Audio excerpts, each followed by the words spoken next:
کریم اللہ کا کلام ہے، منزل من اللہ ہے، ایک پرتاثیر کتاب ہے، جو بھی اسے سنتا ہے متاثر ضرور ہوتا ہے۔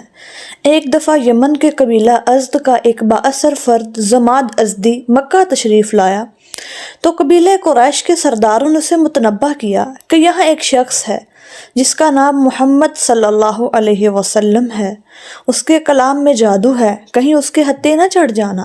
ضماد ازدی خود دم جاڑ کا کام کرتا تھا، اس لیے اسے خیال آیا کہ اس شخص کی بات تو ضرور سننی چاہیے۔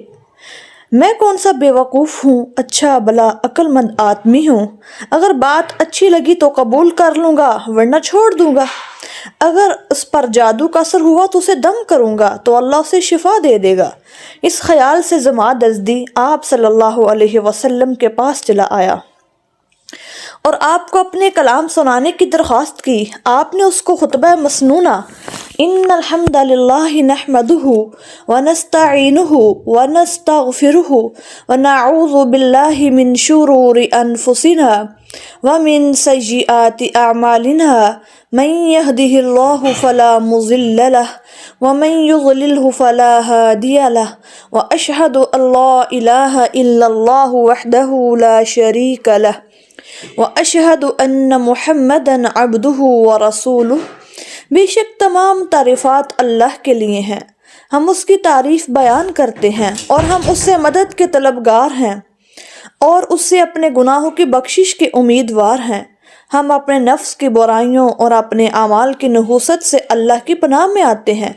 جس شخص کو اللہ ہدایت نصیب فرما دے اسے کوئی گمراہ نہیں کر سکتا، اور جسے اللہ گمراہ کر دے اسے کوئی راہ ہدایت پر نہیں ڈال سکتا۔ اور میں گواہی دیتا ہوں کہ ایک اللہ کے سوا کوئی معبود برحق نہیں، وہ اکیلا ہے، اس کا کوئی شریک نہیں، اور میں گواہی دیتا ہوں کہ بے شک محمد صلی اللہ علیہ وسلم اس کے معزز بندے اور بلند مرتبہ رسول ہیں۔ یہ خطبہ سنایا، یہ خطبہ اگرچہ کوئی مستقل قرآنی آیت تو نہیں مگر قرآنی کلمات کا مجموعہ ضرور ہے۔ جب ضماد نے یہ کلمات سنے تو جھوم اٹھا اور کہنے لگا ان کلمات کو پھر دہرائیے۔ آپ صلی اللہ علیہ وسلم نے یہ کلمات دہرائے تو کہنے لگا ایک بار پھر سنائیے۔